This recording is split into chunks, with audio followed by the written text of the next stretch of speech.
안녕하세요. 보라카이 사진가 제리입니다. 오늘은 제 방을 한번 둘러보도록 하겠습니다. 남자 혼자 살기에 충분한 작은 냉장고, 그 옆에 싱크대가 있고요. 싱크대가 물이 새는데 지금 고칠 수가 없어요. 여하튼 조리대, 선반이 있고, 이 아래는 라면 같은 부식을 놓는 그런 공간이고요. 이렇게 베란다 문이 있어서 이렇게 나오면 베란다인데 날씨 오늘 좋네요. 5월의 날씨는 참 좋은데 너무 더워요. 4월하고 5월은 필리핀이 가장 더운 한여름 같은 때랍니다. 여하튼 이렇게 베란다가 있고요. 베란다 문은 주로 있을 때는 밤 빼고는 낮에는 다 열어놔요. 베란다 문하고 방에 있는 창문을 열어두면 시원하거든요. 이 공간에서 뭐 밥하고 밥 먹고 뭐 손님이 와도 소주 한잔하기에는 적당한 공간이라 생각합니다. 밥통도 있고요. 전자레인지랑 토스트기도 있어요. 이쪽은 방인데 방은 좀 이따 보도록 하시고, 여기가 이제 화장실입니다. 욕조가 있는 그런 화장실은 아니고 이렇게 온수기가 있는 샤워를 할 수가 있고 볼일 보는 곳, 그 다음에 이렇게 세면할 수 있는 그런 공간인데 혼자 지내면서 불편한 점은 못 느껴봤습니다. 아직까지는. 그래서 이 공간은 제가 주로 있는 공간이에요. 시원하기도 하고 책도 있고요.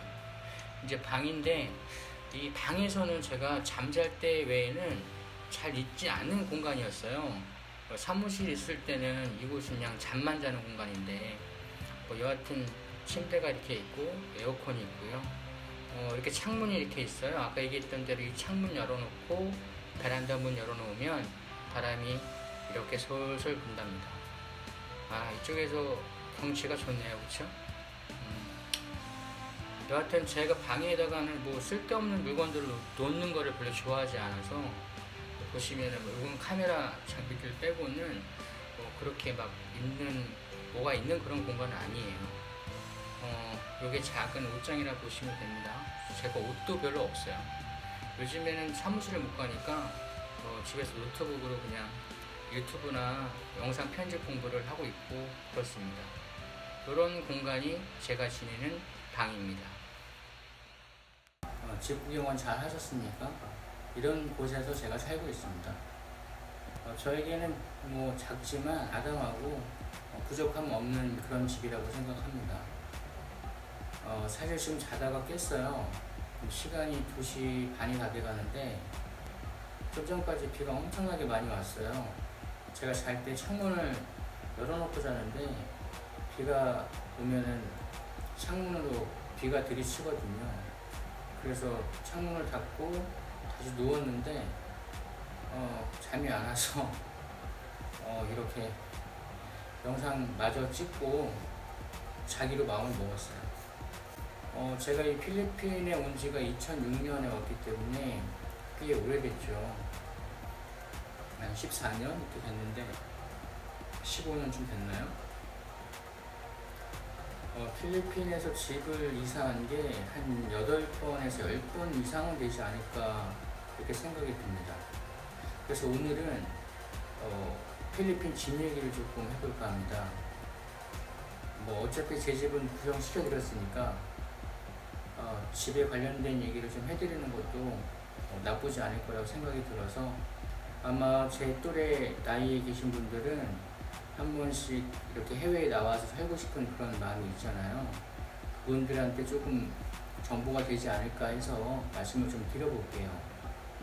처음에 제가 여기 왔을 때는 한국에서 뭐 했던 것들에 대해서는 나중에 또 말씀을 드리도록 하고요. 제가 여기 필리핀은 여행사 가이드로 오게 됐습니다. 우선은 잠잘 곳이 해결이 되었고요. 일자리가 해결이 돼서 여행사 가이드를 지원해서 오게 되었습니다. 그래서 처음에는 배워야 되니까 합숙 생활을 했었어요. 그러다가 뭐 조금씩 이제 시간이 흐르고 한 1년 정도 지나니까 단체 생활 말고 독립을 할 수 있는 그런 여유가 조금 돼서 독립을 하기 시작했죠. 우리나라 고시원 같은 곳에서도 몇 개월 살아봤고요. 그리고 나중에는 이제 조금씩 여유가 생기면서 집도 조금씩 커지고, 그래서 뭐 우리나라 치자면 주상복합에서도 살아본 적도 있고 빌리지라고 하죠. 왜 해외 영화에서 보면 똑같은 모양의 집들이 쭉 있는 그런 마을 같은 데 있죠. 거기서도 살아보기도 하고 방 3개, 4개짜리에서 살아보기도 하고 그랬습니다. 필리핀은 집 거주의 형태가 2가지 방법이 있는데 하나는 월세, 저처럼요. 하나는 구매를 하는 거예요.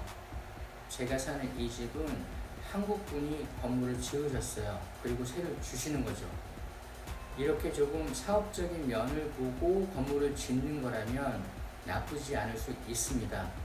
그런데 그것도 결코 쉬운 일은 아니거든요. 만일 그렇게 건물을 짓고 세를 주고 이런 사업적인 면을 생각해서 오실 거라면 최소 현지에서 2년에서 3년은 살아보실 것을 권해드립니다. 오늘 보신 제 집은 월세가 22,000페소입니다.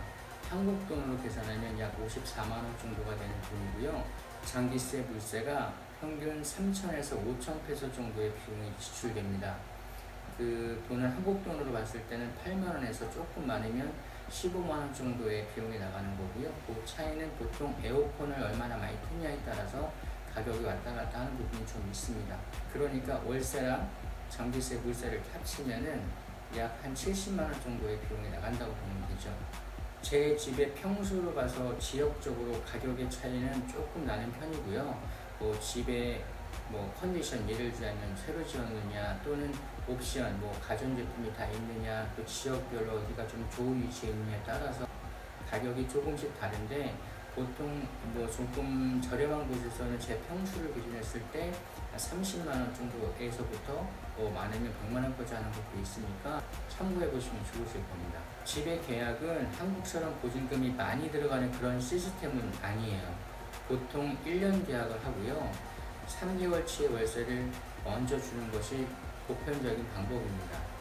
2개월치의 월세는 보증금으로 놔두는 경우가 많고요. 매달 월세를 주는 게 일반적인 계약의 조건입니다. 1년도 다 살기 전에 나가는 경우는 이 보증금을 받기가 좀 어렵다는 것도 알고 계시면 좋으실 겁니다. 해외에서 1년 살기를 계획하시는 분들에게 좋은 정보가 되었으면 좋겠고요.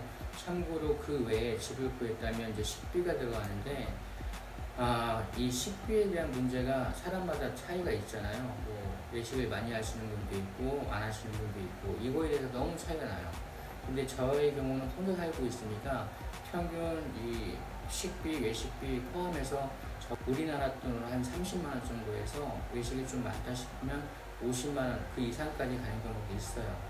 그리고 참고로 보라카이 여행 오신 분들이 유튜브에서 올리는 걸 보면은 필리핀 현지 물가가 굉장히 싸다 이렇게 얘기하시는 분들이 많은데 그거는 아니고요. 그래서 제 생각에는 제 집을 기준해 가지고 한 달에 먹고 사는데 들어가는 비용은 집세, 장기세, 물세, 식비 해가지고 약 한 100에서 120만원 정도의 지출을 하고 있다고 보는데요. 지금은 이 어려운 시기에 그 정도 지출이 엄청 큰 지출이라서 지금 식비를 굉장히 많이 아끼고 있는 중입니다. 그리고 여기 집 주인분이 한국분이셔서 또 이해를 많이 해주세요. 지금 보라카이가 엄청 어려운 상황이니까 집세를 지금 반을 낮춰주셨어요. 그러니까 22,000페소에서 11,000페소만 받으시는데 그게 굉장히 큰 도움이 되거든요. 근데 지금 아무것도 일을 하지 않기 때문에 지금 조만간은 어떤 조치를 좀 취해야 됩니다. 그래서 지금 한국에 있는 친구를 통해서 그리고 또 개인적으로 온라인에서 일할 수 있는 일거리를 좀 찾아보고 있는데 녹록지 않네요. 내일도 한번 열심히 구직 활동을 해봐야겠습니다. 좋은 밤 되십시오.